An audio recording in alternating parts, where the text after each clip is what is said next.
dear children, this is the next chapter of class 10 physics, chapter 11, that is human eye and colorful world.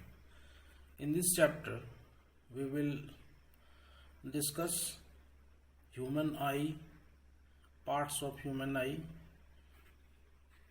and function of all the parts, eye defects, then after atmospheric refraction, dispersion also.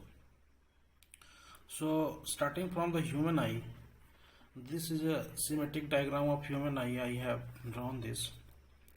The shape of human eye is nearly spherical, and these are the prominent part you have to study in this section. So this is called cornea. This black part is called iris. This small hole is a pupil, and in this vacant part there is a special liquid that is called aqueous humor, and this is the ciliary muscles, as we are saying. This is the crystalline lens. Crystalline lens is attached with ciliary muscles. When ciliary muscles holds the crystalline lens. This is also a vacant part. In this part a special liquid is there which is called vitreous humor. This is the retina, and this is optic nerves. So these are the prominent parts of human eye. Now you will see function of all the parts one by one. This is the side view of human eye. If you see human eye, this is the front view of human eye. This is cornea, this is iris, this is pupil. This is the front view of human eye. Now you will see function of all the parts one by one. So parts of human eye and their function. Function of parts of human eye. First is cornea. As you have seen the figure, cornea is the outermost part of the eye. Cornea is the outer layer of the eye. It is a thin membrane through which light enters the eye. Cornea resists any foreign particles to enter in the eye. Most of the refraction for the light rays entering the eye occurs at the outer surface of the cornea. As you have seen, cornea is the outer surface. Cornea resists any foreign particles to enter the eye. Foreign particles means what? The foreign particle is termed as a dust particle, any other particle which disturbs our eye. So cornea resists those particles to enter the eye, and it is the outermost membrane, outermost part. So most of the refraction of light take place in the cornea. So this is the cornea. Next is pupil.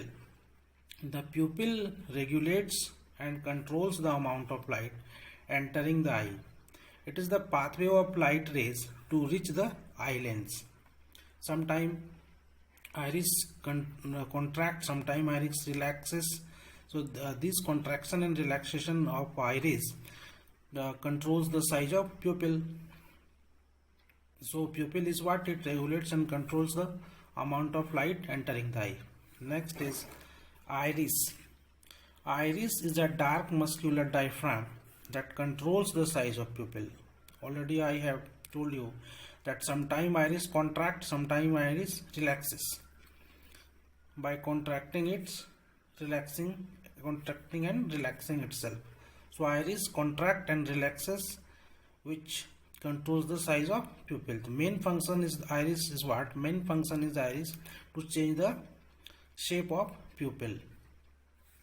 Next is ciliary muscles. This is very important part which you have studied in power of accommodation also. Ciliary muscles is what? Ciliary muscles are the muscles which holds the eye lens, as you have already seen in the picture. Ciliary muscles, the function of ciliary muscles is to hold the eye lens, but most important function of ciliary muscle is to change the focal length of the eye lens by changing its shape. When ciliary muscle contracts, lens become thinner. When it relaxes, lens become thicker. Doing so, ciliary muscles changes the focal length of eye lens. Focal length, sometime lens become thinner, so focal length will be increased. Sometime lens become thicker, so focal length will be decreased. So ciliary muscles contract and relaxes itself. It's change the focal length of the eye. And why it change the focal length, that part you will see in power of accommodation. In this part only see the ciliary muscles hold the eye lens. It contracts and relaxes to change the focal length of the eye. Now retina. Retina is a photosensitive screen where image of the object forms. Retina consists photoreceptors or photosensitive cells, namely cone-shaped cells and rod-shaped cells. So retina is, my dear students, retina is the screen where image of the object forms. Means the image, the object we see, an image of that object that we see, it is formed in the retina. And retina consists photosensitive cells. That's why image is formed. And that photosensitive cells are cone-shaped cells and rod-shaped cells. And function of these cells are different. Cone-shaped cells, these cells are sensitive to colors of an object. Means we see colorful objects only due to the presence of cone-shaped cells. If there is no cone-shaped cells in our retina, we cannot see colors. Or if a person or if a living being is color blind, it means that in the retina of his or her eye is damaged. Means the animal which is not able to see colors, it means only that in his eye, in the retina, there is no photoreceptor, there is no cone-shaped cells. That's why he is not able to see the colors. So cone-shaped cells are responsible to colors. These cells are sensitive to colors of an object. Rod-shaped cells, these cells are sensitive in dim lights. Means we can see objects in dim light, someone can see, someone cannot. Means that the rod-shaped cells is not stronger in his eye or in her eye. So rod-shaped cells, the function of rod-shaped cells are, these cells are sensitive in dim light. So this is retina. Next is optic nerve. Optic nerve is what? These are the nerves which attach to the retina, and the function of these nerves are to send electrical signals to the brain. Electrical signals is generated by photoreceptors or photosensitive cells. Optic nerves sends these signals to the brain, and from which we perceive or we percept any object. Next is aqueous humor and vitreous humor. These are the thicker liquids, these thick jelly-like liquids, which counter the internal pressure of the eye and also responsible for refraction of the light rays. So aqueous humor and vitreous humor. Aqueous humor or vitreous humor are found between cornea and eye lens. Aqueous humor, cornea and eye lens, and vitreous humor, eye lens and retina. Vitreous humor is the liquid which is found between eye lens and retina respectively. These thick jelly-like liquids counters the internal pressure of the eye and refract most of the light ray entering the eye. Next is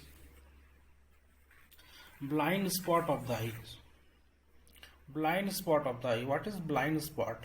Actually, at the junction where the retina and optic nerve meets, there is no photosensitive cells. So their image will not be formed. So this point is called blind spot. Blind spot of the eye, it is a junction between retina and optic nerves. At this spot there is no photosensitive cells, so image does not form there. That's why it is called blind spot. So these were the parts and their function. So I am ending this video here because this will be so lengthy. So in next part of the video we will see power of accommodation and defect of the eye. So revise things properly and stay tuned.